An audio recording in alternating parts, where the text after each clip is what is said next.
This is a Film Stories original podcast.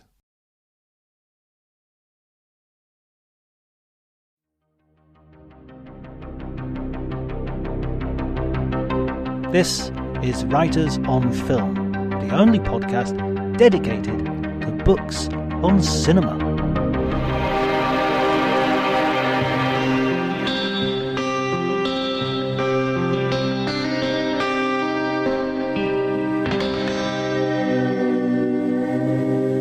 Hello everybody and welcome to Writers on Film. My name is John Bleasdale. I'm a writer and film critic, and today I'm absolutely delighted to be joined by a fellow podcaster. She is a host of The Final Girls and an author and a writer, Anna Bogutskaya. Hi Anna, how are you? Hello, I'm very good. I'm very glad we managed to make this happen, even though it is at an ungodly hour, Yeah, John. this is a horrific hour. This is like daylight horror at its worst. You wrote a book last year that I really enjoyed, and Thank you. it came out last year.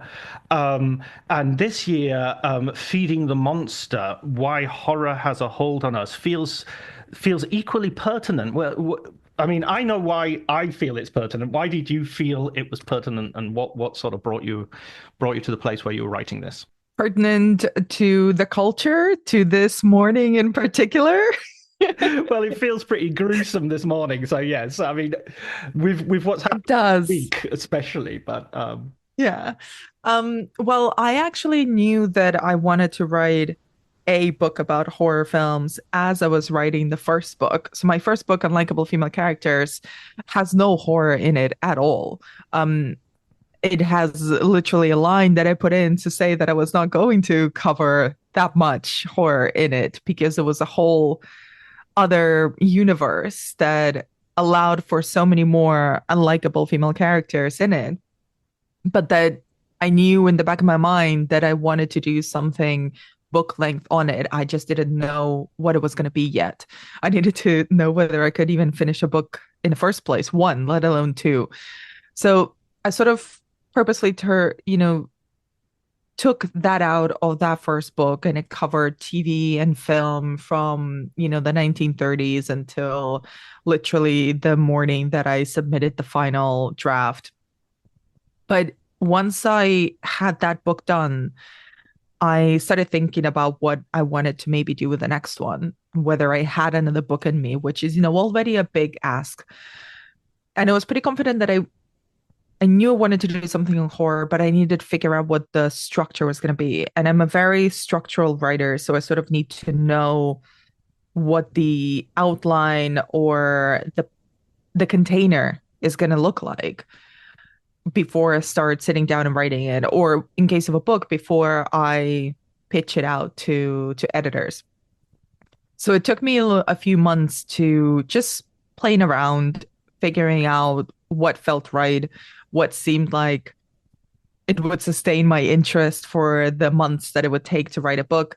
With horror in particular, it was sort of an easier but also a more difficult task because on the one hand, I had already done that research. I had been so involved in the genre space for years and years and years that these were all ideas and thoughts and films and filmmakers that I had met or that I had kept aware of, that I had written or spoken about for years. So the heavy lifting of having the knowledge and the research at my fingertips was done. That wasn't the hard part at all.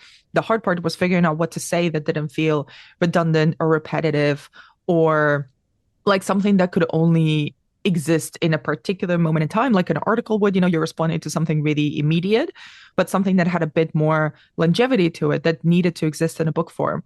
And the other pressure was that it was the genre that I had worked in and written and thought and spoken about a lot for a number of years. So I wanted to do it justice for myself. I would be so profoundly embarrassed and saddened and if I felt that I had done a shit job by writing about the one thing that I wanted to, carve out and really take the time and the space to think about and write this, book length love letter to.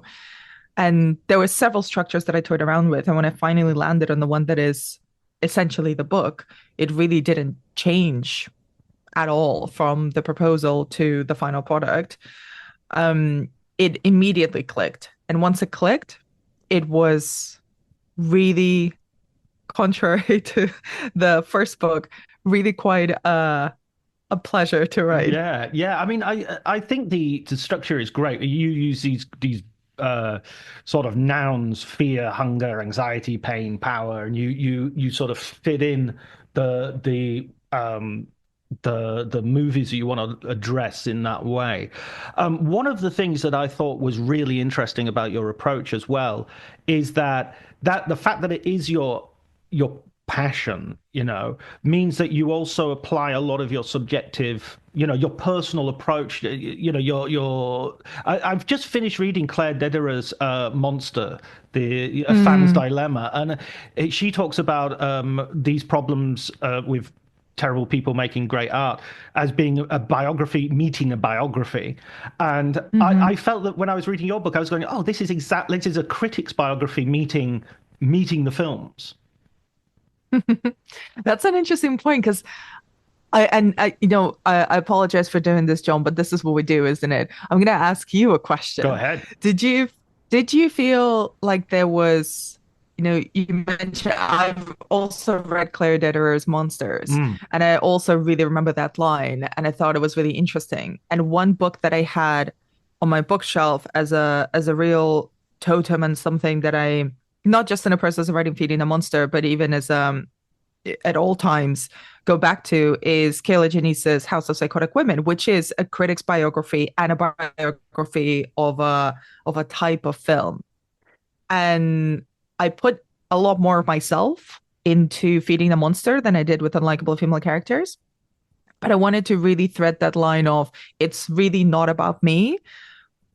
I'm not that interesting, but there are personal elements there that I thought were relevant to the approach that I wanted to take and really deepen uh, as a critic, as a piece of cultural criticism, that I wanted to make sure that it didn't feel like it was clinical and just being written about from this God's eye perspective of these films are good and you should check them out. And this is why they're good. And they're good because I know them and you must agree with me because I know so much about horror movies. So Here's a new my canon sort of thing. exactly, yeah. So my question to you is, did it feel like a critic's biography, like a biography meeting a biography of a film? No, I wouldn't say it was that extensive, but I would say that what I like about your point of the God's eye view is that God's eye view is exactly that. It's sort of male white, and that objectivity is often a subjectivity in disguise.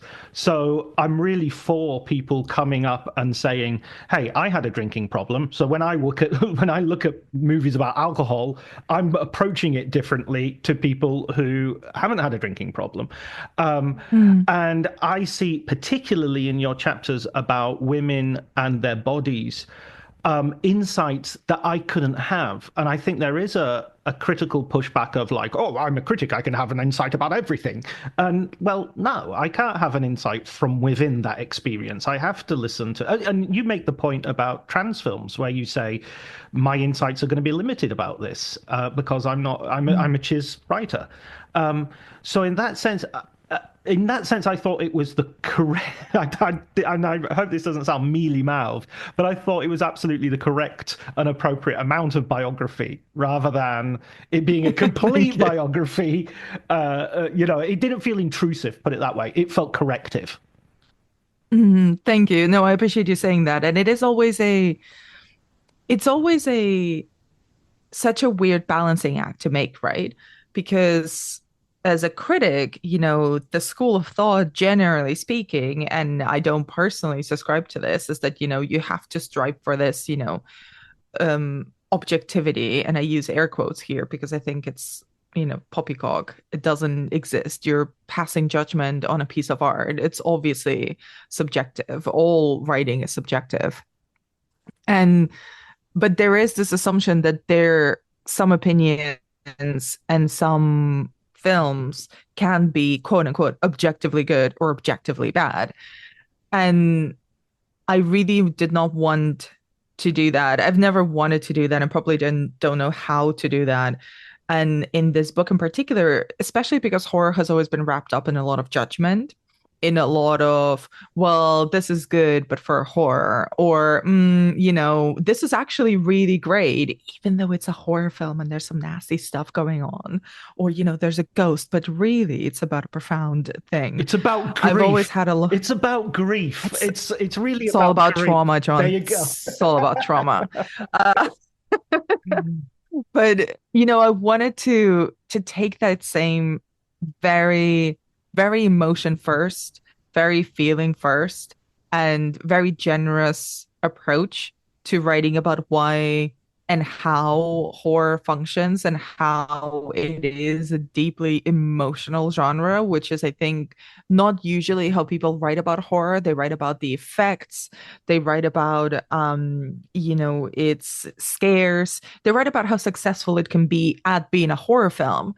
But there is such an emotional layer to the genre that I think is implicit to the genre as a whole. And that was essentially my elevator pitch. Once I cracked the structure for myself, I'm like, oh, it's horror films and feelings. And it's a challenge for me to write from that personal, emotional side while also writing cultural criticism. And at the same time, it felt like that was a way that I could connect to the reader, even readers who had not seen these films that I was writing about. And in fact, there's films that I mentioned in the book that I don't personally like. And it does not matter.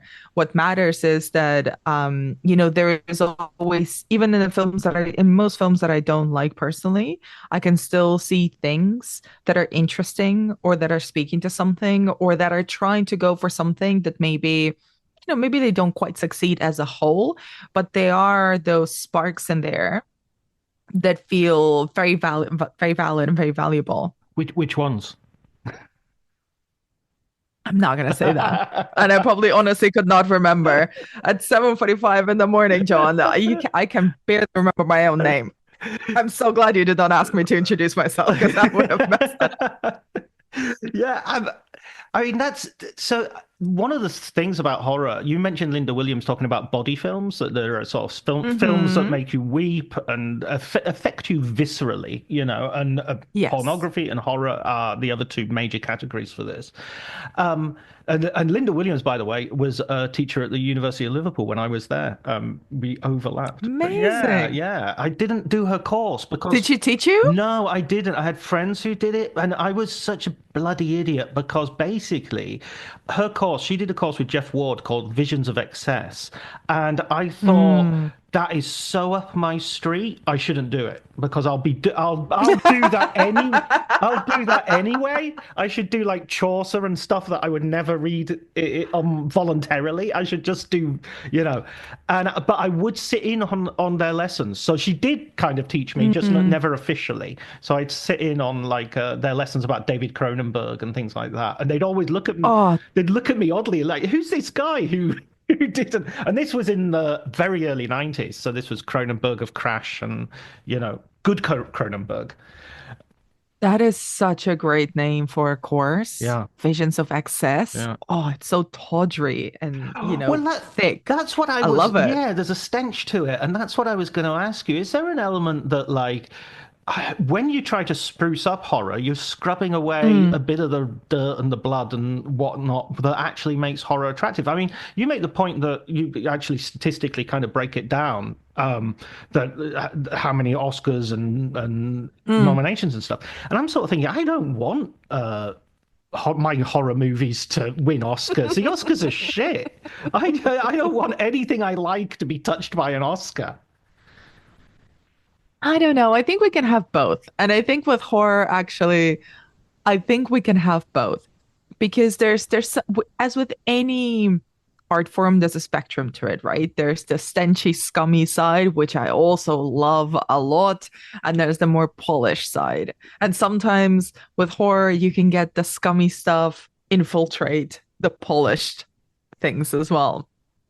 I do think that there's there's two things there, isn't there? The Oscars element, I just think is pure snobbery. It's just, you cannot deny that, especially in the past. I mean, it's always been this way, but and there's films that we don't strictly consider horror films right now that I would consider horror films, like Rebecca, Mm. the Hitchcock film, or Whatever Happened to Baby Jane or Sunset Boulevard. Those sweeped, they got tons of nominations and in some cases awards.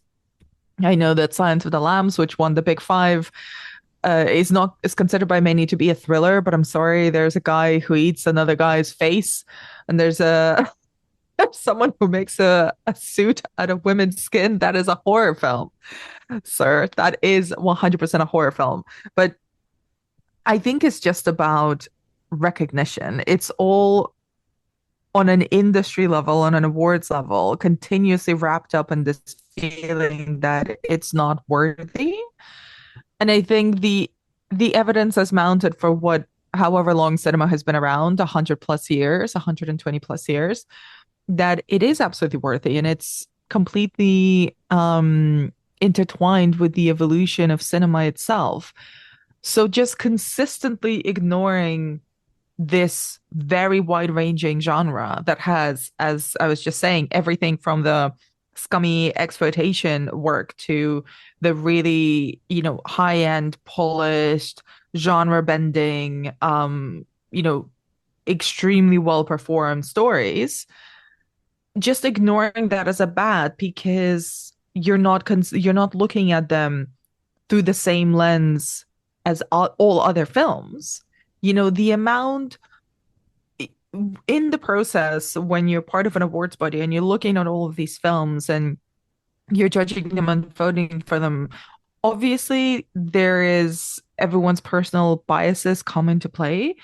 But if there's a bias that is just to an entire genre that is not even looking at the individual films, I mean, you could argue that comedy suffers from the same kind of derision to a degree. But I think it's still astounding that no matter how culturally relevant, um, thematically progressive, and the amazing roster of both filmmakers and performers that has come up through horror films, that they continue to be consistently ignored in favor of lackluster, mediocre dramas about World War II or whatever. It's just really dispiriting, isn't it? Because it is, I 100% believe it's been the most exciting filmmaking of the past 15 years. Yeah, yeah, no argument from me there. I mean, one thing I would kind of, it's not really a pushback, but sort of Mm, the audience of every other genre, they can like a genre or not like a genre, but they'll sit through the film. I might not like, somebody might not like Westerns. I was going to say, I might not like Westerns. That's crazy. Someone might not like Westerns, but they'll watch mm, a Western. They'll not. Whereas there is a significant slither of the audience who will just not watch a horror film from the yes. get-go. And no other genre sort of auto expels a number of people, Hmm. except perhaps pornography, and even there I have my doubts. Mm. No, I think that's it's sort of exactly what I was alluding to as well. You're absolutely right. It's this thing of people just say, "Oh, it's not for me. I'm not watching that. I won't watch it." And they're essentially denying themselves to this whole roster of creative possibilities. And not all horror films are the same. And I think that refusal to engage with horror as a whole is operating under the assumption that all horror films are exactly the same. Right. And they think that all horror films are, let's say, Evil Dead, and Evil Dead is a masterpiece. Don't get me wrong. I'm not slagging off Evil Dead, but they assume it to be jump scary and gory. Yeah. That's what they assume it's going to be. Yeah. And that is not for them. And there is within horror as a space, there are so many subgenres and tones and possibilities to it that just blanket saying, I don't watch horror films. I'm never going to watch this. I'm not going to watch, a I'm not gonna watch a Chloe Okuno or Anna Lilian Rapport or Jordan Peele or Robert Eggers film. You know, it's what they're all different. Right. Even these handful of filmmakers that I name drop right now from the last decade of films, they're all making very radically different films that have almost nothing to do with one another, but they still all fall under this blanket of horror. So what, you're just gonna ignore them? Ignore the most interesting filmmakers to come out of the past decade? Yeah, yeah, no, no, yeah, it's successfully pushed back on. This award season, there's a possibility that, Demi Moore is going to pick up at least a nomination, I would argue, for The Substance. Mm. And this has been something of a year, an annus mirabilis, if that's the right pronunciation, for horror. You've got Nosferatu coming up. Terrifier 3 has had a huge commercial success and, knocked more mainstream fare off the charts. How and The Substance did well at Cannes. Arguably maybe should have won at Cannes. What's your outlook on those films and this year as a writer in horror? Well, I think it's, you mean those three films in particular, or the year for horror in general? Both. Take Um, the first. well, nominate Demi Moore. Yeah. Absolutely. Right. But then again, I'm biased always in favor of Demi Moore because I have loved her since I was a little girl and I saw Now and Then, and I think she's an extraordinary actress, an amazing movie star. We've got so few of those. And I think she's incredible. I think she's the best thing about The Substance. Her performance is so wild and so vulnerable. Um, I haven't seen Terrifier 3, but I have seen Terrifier 1 and 2, so I've basically seen Terrifier Yeah, 3. I think so. Happy for them to rake in. I'm always happy for a horror film to rake in. Um, it's it's not my cup of horror tea, but I'm always happy for a killer clown to knock off some drama off the box office top 10. But I think even those three, Nosferatu, The Substance, and Terrifier 3, are so different from one another. Hmm. Even clustering them together feels odd because those three films have nothing to do with each other thematically, aesthetically, in the way that they're going to be positioned and promoted, in the way they're going to be spoken about. I mean, Nosferatu is not out yet, obviously, so we'll see, but we've had trailers, we've had some conversation pop up about it. And isn't that just a great example of the fact that not all horror films are made equal? And it is completely unfair to talk about them as a big blob of horror because Nosferatu is diametrically opposed to Terrifier 3, Yes. as is The Substance, as is, oh, I don't know, what else came out this year? Was Infinity Pool this year, or was that Completely last? blanking. Was that last year? No, that was a couple of years ago. I think that was Okay. 2022. Right, right. Oh my God, that's ages ago. I know. Yonks. Yeah. We're now both checking Letterboxd to see what came out this year from our. We really, really are. I mean, while we do, I'll tell you something else then. That sort of goes with what you say in terms of.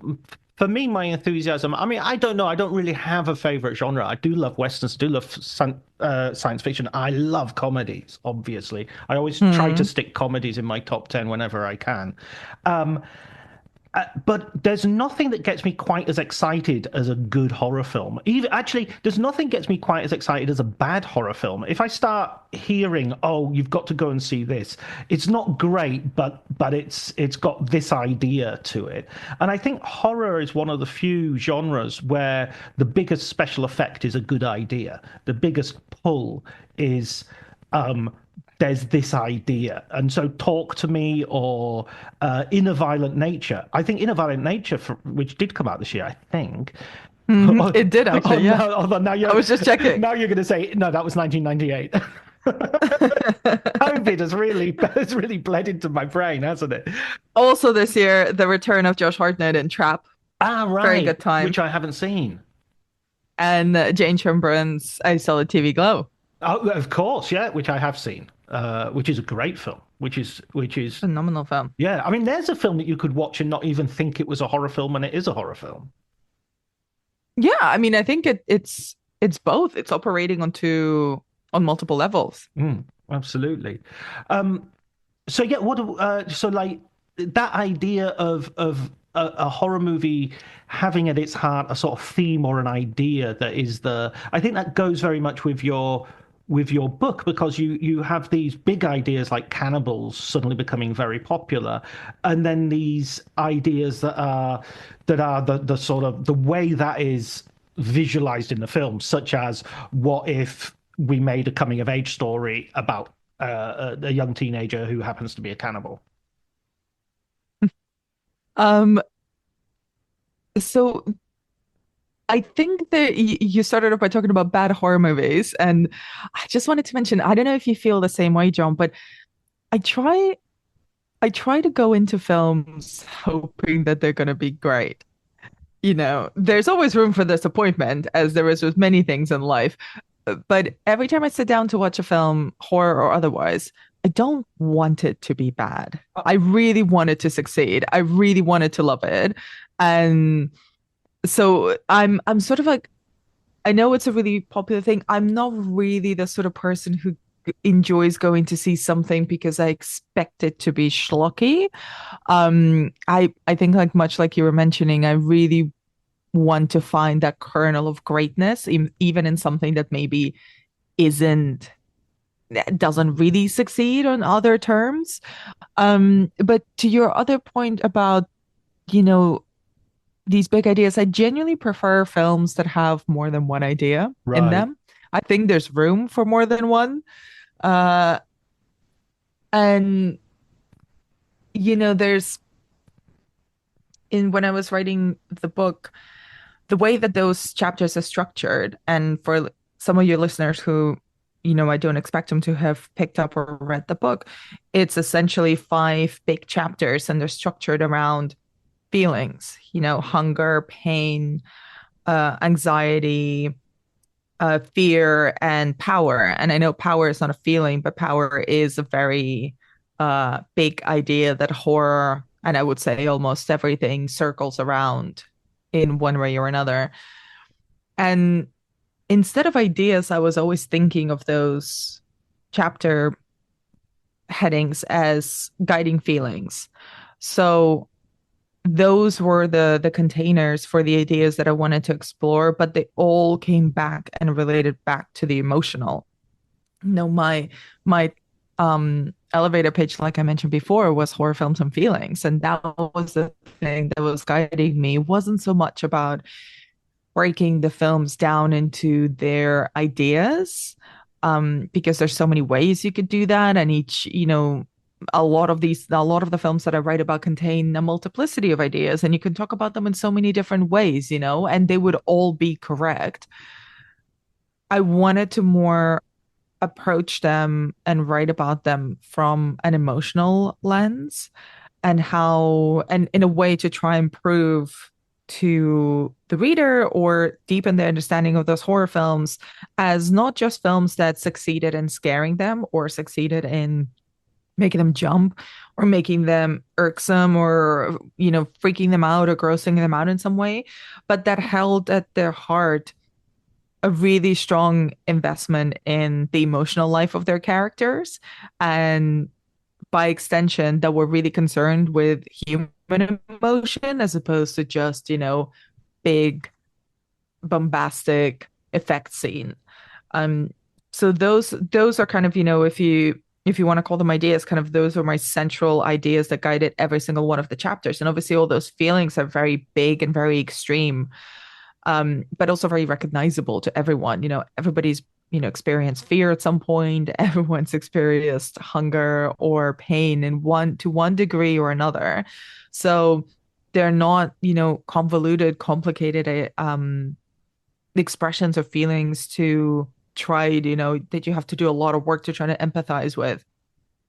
And by centering those, what I wanted to to do is kind of draw the reader a little bit closer to horror as a genre too, because I think going back to that immediate knee-jerk rejection of horror as a genre as a whole, I think part of that rejection comes from this idea that it's not a genre that feels human or relatable or at all connected with everyday experience.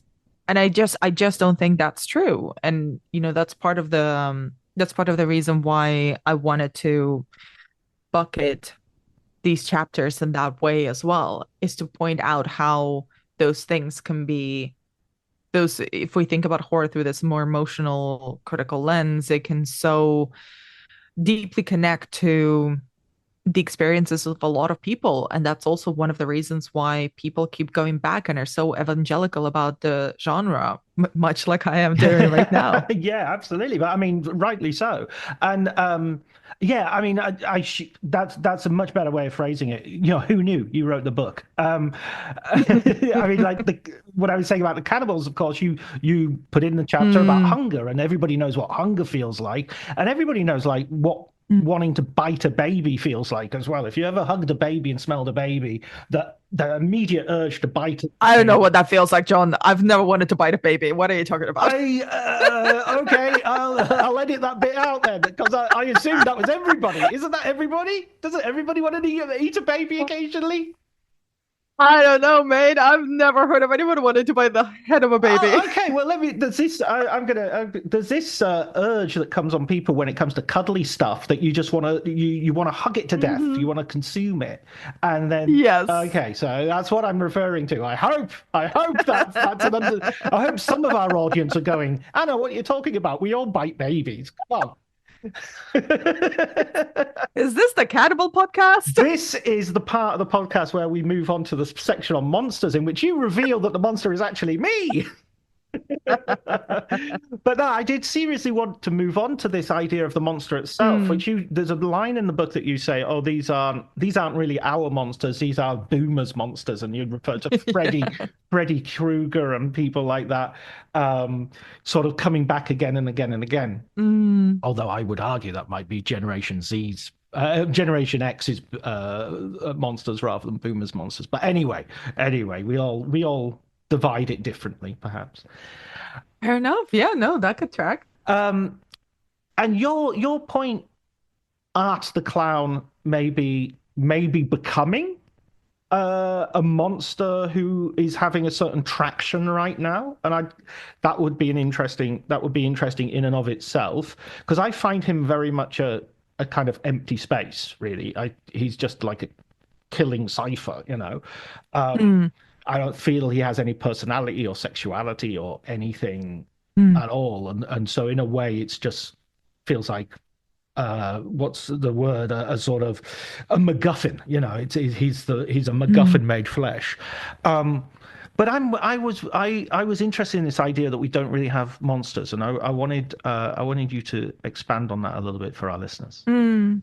Well, it's sort of, if the book has any thesis, which I hope it does, one of them is the fact that we're severely lacking in monsters. And I find that really interesting because, and when I say monsters, obviously there's been movies that have monsters in them. We can name a whole bunch, from like Smile to obviously Terrifier to, you know, um, new versions of familiar books or stories, like obviously the two chapters that Annie Muschietti directed with Pennywise. Again, I wanted to make the distinctions of monsters that we created in the last 10, 15 years, as opposed to were adaptations, previous monsters that already existed in the culture before. We put a new outfit on Pennywise, but Pennywise is still a monster from the 80s. And there's a few of them, obviously. There's Abigail, there's Vecna from Stranger Things. There's a bunch of others. There's obviously the clown from Terrifier. But I don't think they have a cultural hold on us in a way that, in the 1930s, a Dracula and a Frankenstein had, or the original Universal monsters, or the way that those Boomer or Gen X monsters, whichever way you want to interpret them, like Freddy and Michael Myers and Jason Voorhees, they they became icons. They became emblematic of a time. And they were until they became funny and spoofed and went into weird rune directions. They were truly terrifying. Like nobody was fucking around with Michael Myers. Even though he didn't speak that much, he was phenomenally scary. And sure, now he's mostly known for doing thirst dances on TikTok, but I think one thing that we have sort of lost is that reverence for the monsters. So when they come up, when a new monster comes up, in a nanosecond, they're a meme. And actually, I think, the point you make about the clown from Terrifier, the being an empty space is quite an interesting one because I just don't think of him as a monster. I think he is conceived as a joke. Yeah. He is meant to be funny. It is meant to be sort of weird and funny to see this clown who looks like a goth clown, which is the only kind of clown that I would personally accept because I hate clowns. It's and then he's just murdering people. For none of it is it's just spoof, it's sketches, it's killing sketches, right? Right. There's no thematic or narrative thread. It's just one scene after another, and then you make three movies and a whole lot of money. Good for everyone involved. But I think again, it doesn't generate fear. It's not like seeing Freddy Krueger menacing your dreams and children's dreams, right? It's not like Michael Myers being this unstoppable, possibly supernatural machine that is just like going after this one teenage girl. Even, the unseen monster in It Follows. It's terrifying. This idea that something can slowly but surely follow you around and is so committed to grabbing you, to killing you, and you can never even see its face is so profoundly scary. And we just don't have those figures, who are they're unseen or they're memes. Even some of the originals that were very heavily marketed, like Abigail, the little sorry, excuse me, Megan. There's two killer tiny girls. There's Abigail and there's Megan. Megan is the AI cyborg girl who's a killing machine, and Abigail is the vampire girl who's also a killing machine. But they instantly become memes. In fact, they're marketed as memes to begin with. So people are trying to, the studios are trying to incite us to go see this horror movie with a potentially great new villain with memes about the villain. Like the whole campaign for Megan, if you remember, was Megan doing the dance, the TikTok, the Megan dance. There was, pop-ups everywhere with little girls doing the creepy killing machine dance. She was on TikTok every day for weeks. So by the time you get to the movie to see her, you're there for the joke. You're in on the joke. You're not there to be genuinely scared by her. And that is what I mean by the lack of monsters, is that we're not really scared of them. We don't have that reverence for them. And also I think, monsters are a cultural product. They tell us about the time and the place and the people who create those monsters because they tell us what we consider to be monstrous, what we consider to be other, what we consider to be scary. And the fact that we're just creating monsters to make fun of them, I think is quietly revealing about ourselves as a culture. Because there's nothing, it's not like the world isn't terrifying. It's not like there's not stuff in the world that we couldn't talk about via horror that would be utterly monstrous. Exactly. And we constantly do talk about, society and their cultural fears through horror. But I think the characters that I can think of that have been the scariest over the last, decade plus have been very righteous people as opposed to the killer clowns or the killer cyborg girls. Absolutely. And it is interesting that the sort of the most successful, at least for me, remaking of those universal horror classics was The Invisible Man. And it wasn't even, Oh, was utterly, obviously invisible. but and that was, oh gosh, spoiler. Oh, I don't want to spoil the movie because if anyone hasn't seen it, it's so good. You should absolutely see it. But yes, it's an invisible man, but at the end of the day, it's also just a man. It's a man, it's a scientist. It's not a supernatural creature. Exactly. And it's sort of like how, yeah, yeah. I mean, you could definitely read it as sort of masculinity at its most toxic, with the benefits of massive technological wealth behind them. And, I wonder if there's a figure around that like that today. I don't know. I know. Maybe not. I don't want to jump. Listen, Anna, I know you've got a hard out. I could listen to you and talk to you about this book for another 2 hours. So hurry up and write another book so I can talk to you again.